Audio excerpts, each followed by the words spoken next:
कहानी दो बिहारी बहुओं की रसोई। शादी के पहले उसने सोचा था कि रोज छोटे छोटे भा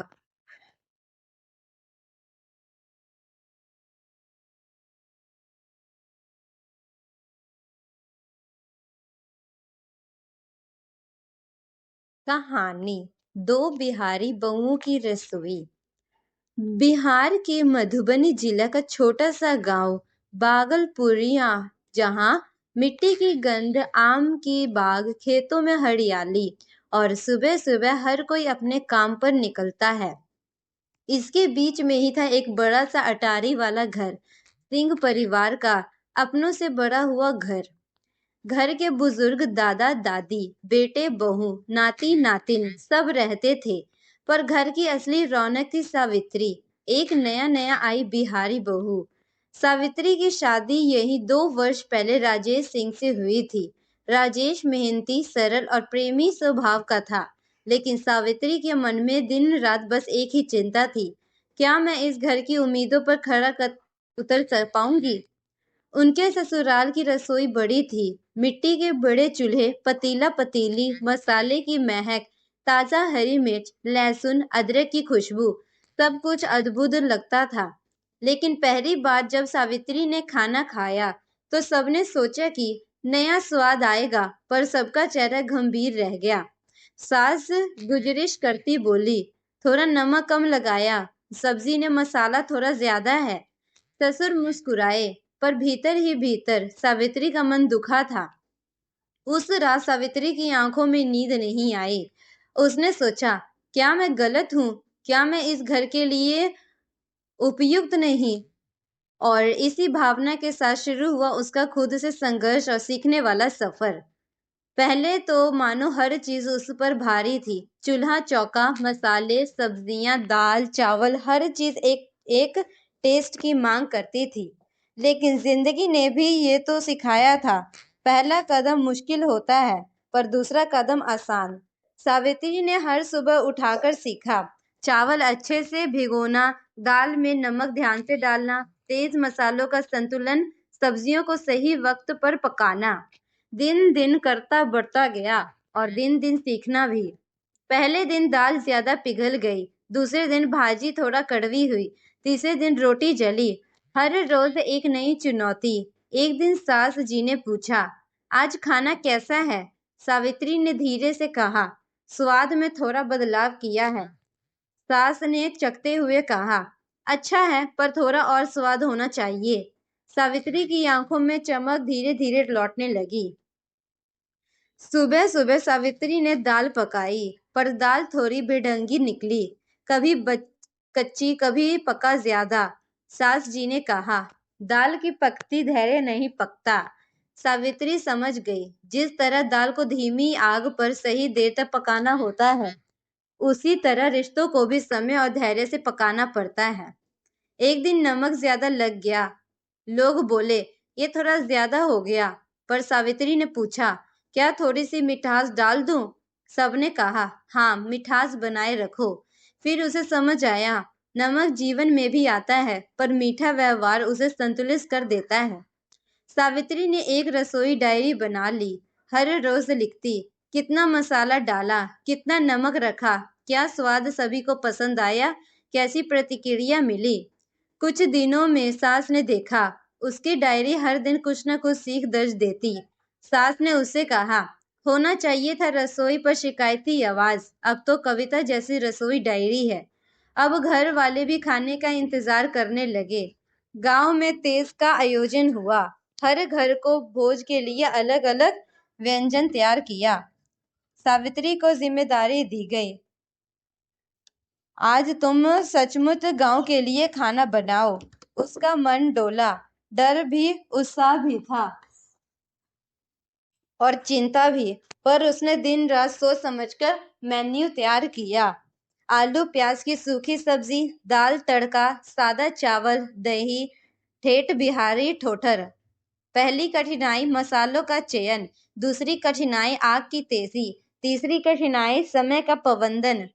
पर सावित्री ने हर समस्या का सामना किया, एक एक मसाले को नाप तौल कर डाला, धीरज से चूल्हे पर आग को संतुलित रखा और समय से पहले तैयार कर लिया।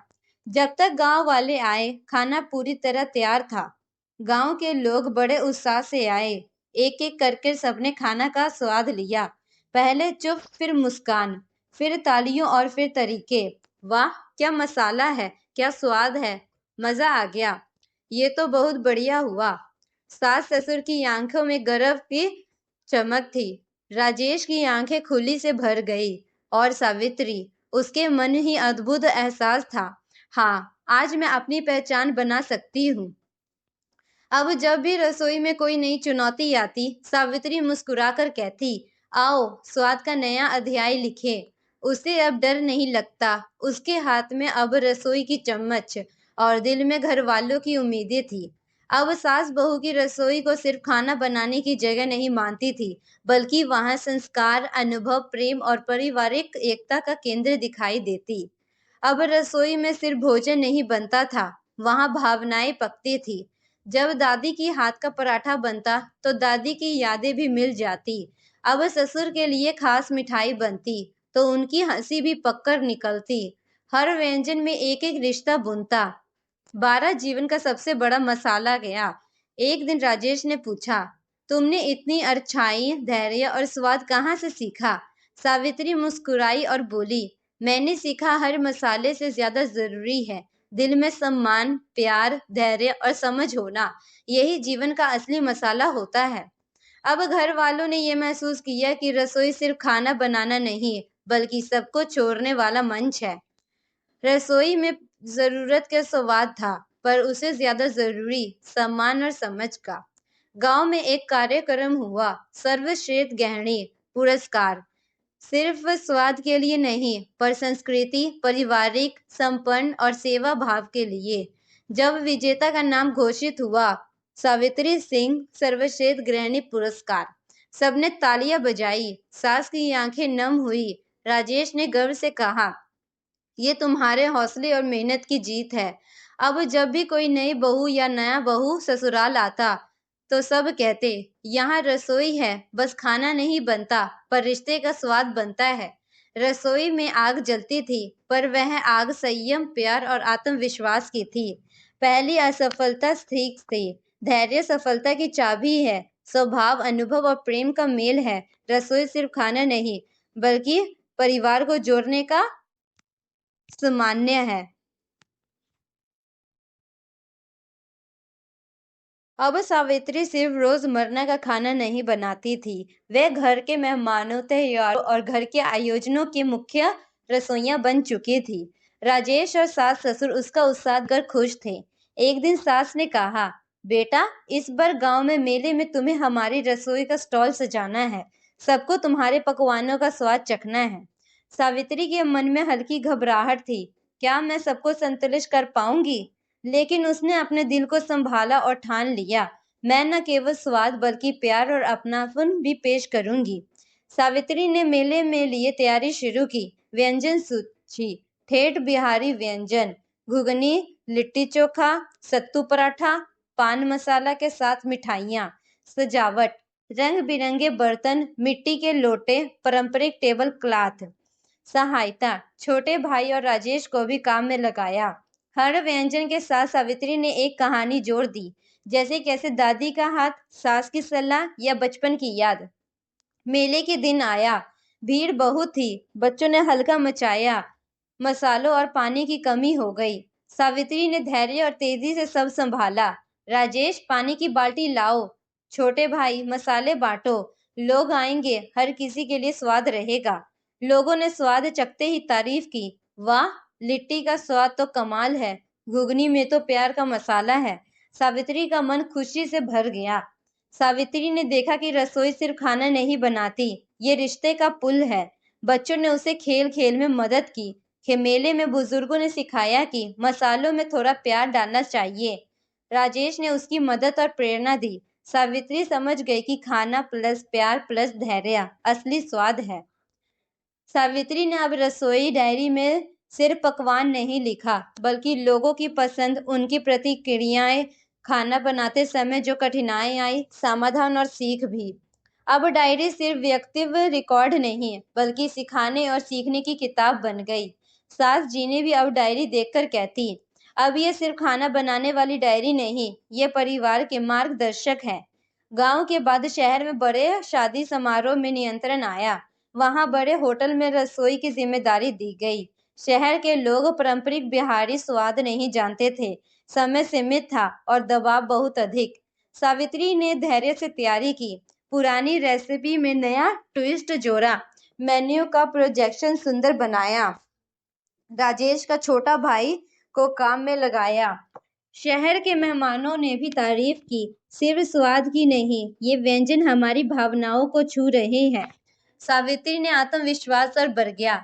सावित्री ने जाना कि रसोई में हाथों का कम और मन का संतुलन जरूरी है। मानसिक तैयारी, धैर्य और ध्यान, शारीरिक तैयारी, मसालों का सही माप और संयम, भावनात्मक तैयारी, प्रेम और सम्मान। अब रसोई में उसकी ऊर्जा सिर्फ खाना बनाने में नहीं बल्कि परिवार और समुदाय जोड़ने में लगती। सास ससुर राजेश और छोटे भाई सब उसकी मेहनत देखकर खुश थे। सास ने कहा, बेटी, तुमने रसोई के नाम को सिर्फ स्वाद का सीमित नहीं रखा, तुमने इसे प्यार, धैर्य, संस्कार का केंद्र बना दिया। राजेश ने कहा, तुम सिर्फ बहू नहीं, परिवार की आत्मा हो। सावित्री की आंखों में खुशी और संतोष दोनों थे। इस भाग से सीख था, नया अनुभव डर लगता है लेकिन सीखने का मौका भी है। रसोई सिर्फ खाना नहीं बनाती, ये रिश्तों और संस्कारों को पका देती है। धैर्य, प्रेम, सम्मान और सहयोग सबसे बड़ा मसाला है। परिवार और समुदाय में पहचान मेहनत और सच्चाई से बनती है। सावित्री अब अपने ससुराल में 3 साल से रह चुकी थी। रसोई में उसका हाथ और मन दोनों निखर चुके थे। नई साल की सुबह थी। सास ने कहा, बेटा, इस साल गांव का मेला और शहर के शादी समारोह दोनों तुम्हारे जिस्में है। सावित्री ने मन ही मन सोचा, पहले डर लगता था, अब ये जिम्मेदारी खुशी देती है। गांव में होली का विशेष महत्व था। सावित्री का पूरे गांव में खाने की व्यवस्था करनी थी। तैयारी की चुनौतियां, सामग्री की कमी, ताजा सब्जी और मसालों समय पर नहीं पहुंचते, स्वभाव का संतुलन, बच्चों, बुजुर्गों और युवाओं की अलग अलग पसंद, समय का दबाव, सुबह 6 बजे से दोपहर 2 बजे तक सब तैयार होना चाहिए। सावित्री ने योजना बनाई। सुबह जल्दी उठकर सब्जियां काटी, मसाले और दाल अलग अलग बर्तन में मापे। राजेश और छोटे भाई ने सहयोग किया। सावित्री ने पहली बार रसोई में नई टेक्निक और तरीके अपनाए। बड़ी पतीली में समान रूप से दाल पकाना, आग की तीव्रता नियंत्रित करना, अलग अलग पकवानों को समय पर निकालना। सास ने देखा और कहा, बेटा, अब तुम सिर्फ बहू नहीं, रसोई की महारानी हो। सावित्री ने मुस्कुराते कहा, माँ जी, महारानी नहीं, सिर्फ सीखने वाली हूँ। रसोई में सबके चेहरे पर मुस्कान देखना मेरी असली खुशी है। गांव के बाद शहर में एक भव्य शादी समारोह का नियंत्रण आया। शहर के लोग पारंपरिक बिहारी व्यंजन नहीं जानते थे। मेन्यू में ठेठ बिहारी व्यंजन और मिठाइयां रखी गई। सावित्री ने सजावट और प्रस्तुत पर भी ध्यान दिया। रंग बिरंगे मिट्टी के बर्तन फिर दोबारा लगवाए, पारंपरिक कपड़े और सजावट फिर किए, और व्यंजन के साथ कहानी और परंपरा दोनों किए।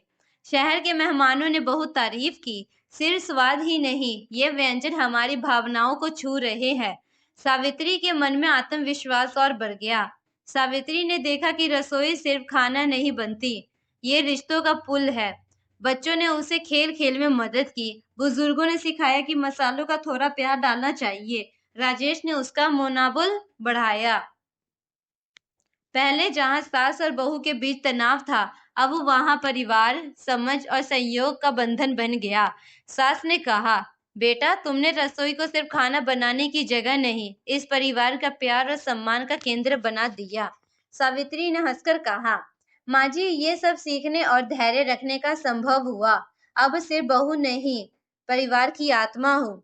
सावित्री का नाम अब गांव और शहर दोनों में पहचान बन चुका था।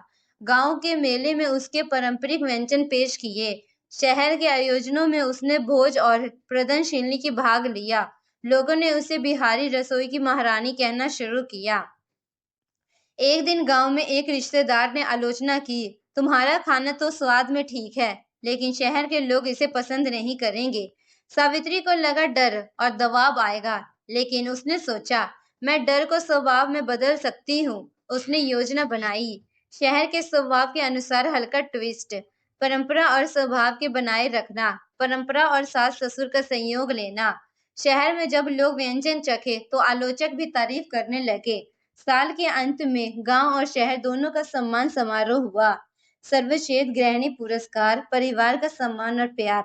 सावित्री ने यह महसूस किया कि रसोई सिर्फ खाना बनाया नहीं, बल्कि परिवार और समुदाय जोड़ना जरूरी है।